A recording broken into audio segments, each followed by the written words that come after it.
E aí galera, tudo bem? Vamos voltar aqui e continuar, né? Na verdade, nossa aula da semana passada, agora na página 45, para quem tem o livro novo, né? Então, para quem não tem, acompanha aqui comigo pela tela mesmo, tá? Então,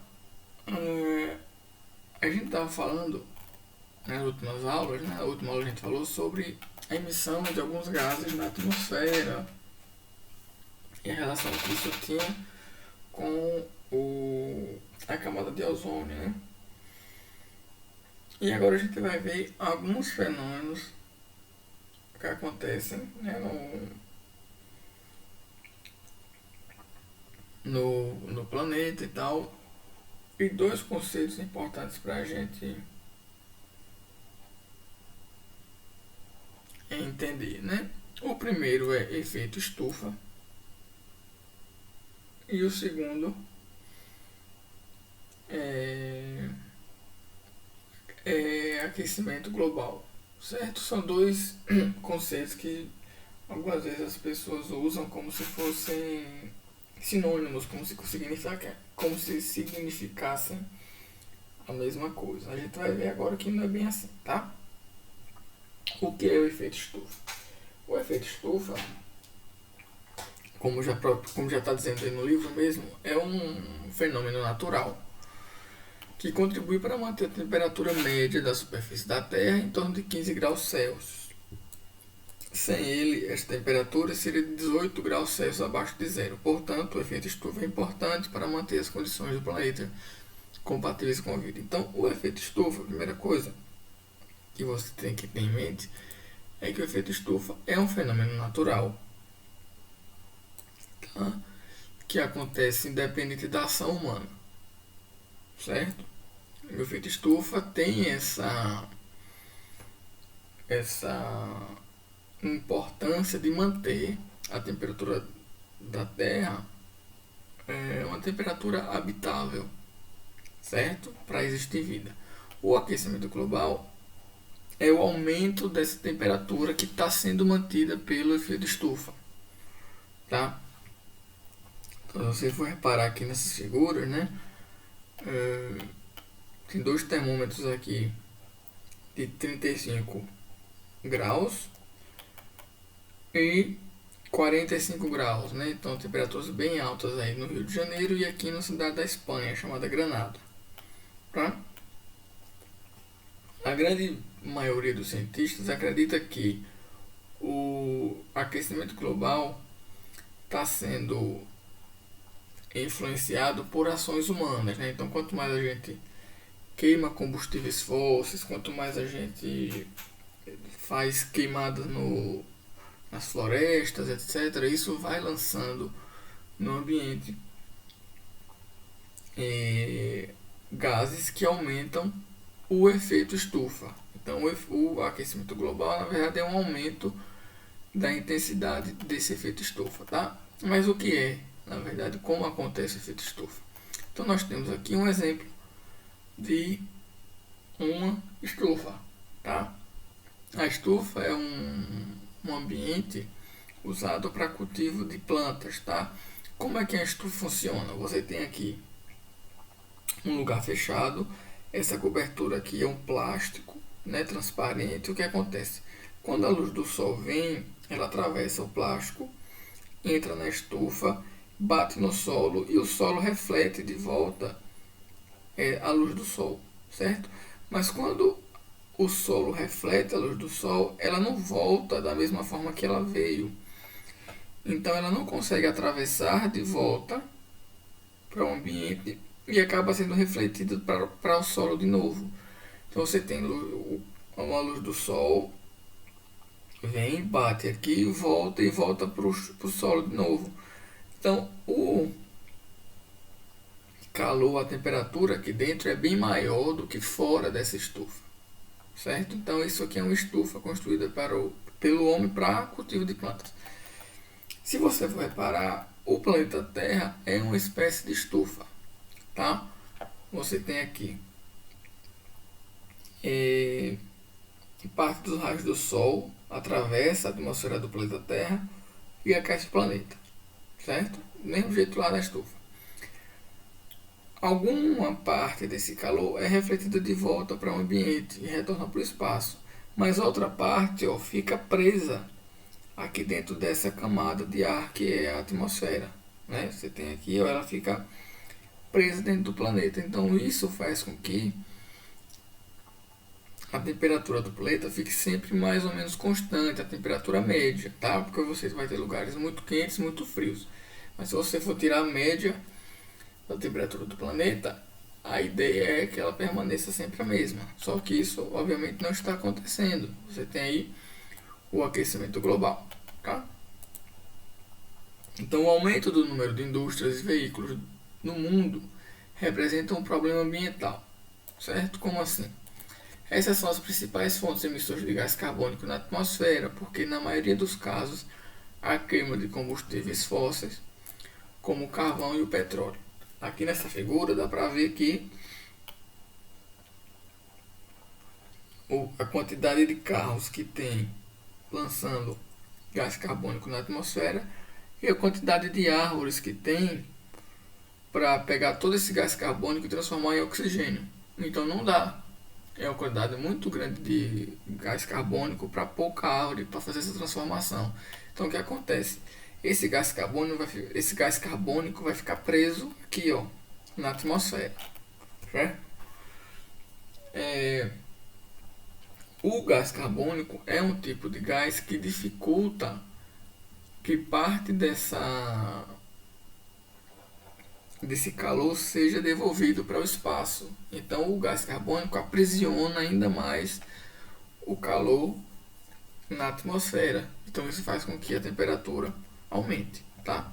Além disso, além da emissão de gás carbônico através da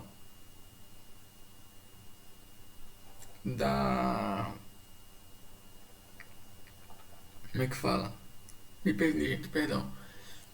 Além de queima de combustíveis fósseis, né, que liberam gás carbônico, você também tem as queimadas em florestas, tá? Percebam, as plantas, isso aqui a gente já viu, as plantas retiram gás carbônico do ar durante a fotossíntese. Quando elas são removidas, mais gás carbônico permanece na atmosfera. Por quê? Além de, com as queimadas, você liberar gás carbônico para a atmosfera, você está retirando plantas que poderiam transformar gás carbônico em oxigênio. Então você está aumentando muito a quantidade de gás carbônico na atmosfera quando acontece tanto as queimadas quanto o desmatamento no geral. Certo? Outra coisa que intensifica o aquecimento global é o vapor de água e o gás metano, tá? Onde é que se produz esse gás metano? Principalmente em processos de decomposição de matéria orgânica, então a transformações de adubo, etc. Plantação de arroz também produz, né, para você fertilizar o solo. E na fermentação do alimento no sistema digestório de certos animais ruminantes, tá? Por exemplo, o cocô, né, da vaca, ele é rico em gás metano e o gás metano é um desses gases que aumentam o efeito estufa, tá? Aí você vai pensar assim, poxa professor, mas é só um cocôzinho lá de uma vaca, etc. Mas se você for pensar na quantidade de bovinos que se tem na Terra, se eu não me engano, gente, tem mais gado do que ser humano no mundo.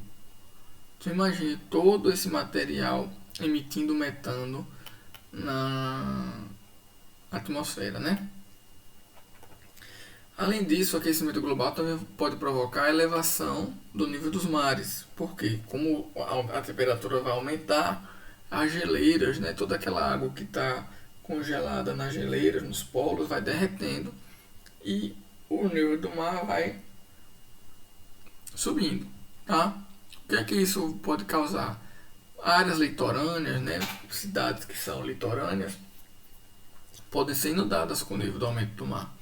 Isso vai causar desabrigamento, pode ser contaminar reservatórios de água doce também, porque se você tem um reservatório de água doce no litoral e a água do mar sobe e invade esse reservatório, a água vai ficar salgada e vai ficar imprópria para o consumo, tá? Então essas previsões, né, de consequências sobre as consequências do aquecimento global, etc., são estudadas por alguns órgãos internacionais, né? Um deles é o IPCC, que é o Painel Intergovernamental sobre Mudanças Climáticas, tá? Essa sigla aqui está em inglês. É um órgão da ONU, né, das Nações Unidas, que produz relatórios periódicos sobre o aquecimento global, tomando como base pesquisas de 2.500 cientistas do mundo. Então, esse painel, né, o IPCC, é composto por 2.500 cientistas do mundo todo que estão pesquisando questões relacionadas a mudanças climáticas, tá? Então, o que é que se faz para controlar, digamos assim, o aquecimento global? Você tem o estabelecimento de algumas metas, né? Por exemplo, diminuição da emissão de gás carbônico, né? E algumas metas aqui, ó. O desenvolvimento de equipamentos mais eficientes que consomem menos energia. Então, quanto menos energia você consome, menos poluição. A captura e o armazenamento de gás carbônico emitido por indústrias. Então, você já tem uma tecnologia sendo posta em prática para você pegar esse gás carbônico e armazenar, para ele não ficar solto na atmosfera e aumentar o efeito estufa. Você amplia a sua energia com menor emissão de gás carbônico, tá? Por exemplo, a energia hidrelétrica não emite, ela polui, né, também, mas não polui tanto quanto a energia a carvão, por exemplo, a eólica, solar, etc. Redução do desmatamento e queimadas, a construção de casas e edifícios que aproveitem a iluminação e a ventilação naturais. Então, vocês, não sei que vocês são muito novos, mas de quando eu era criança para cá, eu percebi que as casas hoje em dia tem muito mais janela de vidro, de blindex, né, como eles chamam, aquela janela que é toda de vidro.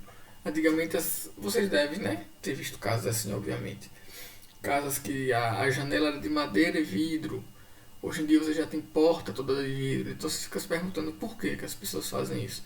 Justamente para você aproveitar melhor a luz do dia, né? Uma casa que tem portas e janelas de vidro, você vai precisar acender menos a luz durante o dia, porque a casa já vai estar iluminada. Então isso faz com que se diminua bastante o consumo de energia, tá? Além disso, né, você tem as medidas de coletiva, por exemplo, a utilização excessiva de transportes, meio de transporte, né, como carros, carro, etc. O que é que se faz em algumas cidades? O rodízio.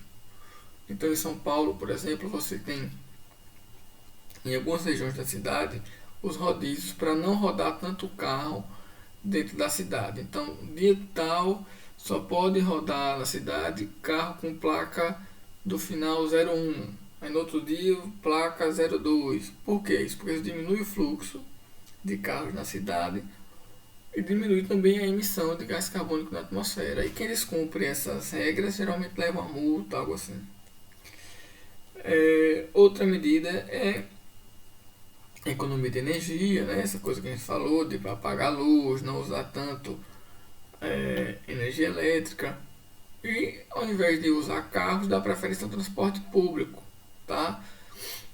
Por exemplo, se 4 pessoas que moram numa casa, vamos dizer assim, e cada uma sai de carro para trabalhar, se as 4 saírem no mesmo carro, já vão ser 3 carros a menos rodando.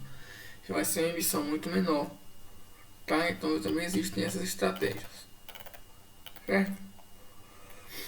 Gente, eu vou ficar por aqui pra gente não ter um vídeo muito longo. E até a próxima. Valeu, tchau, tchau.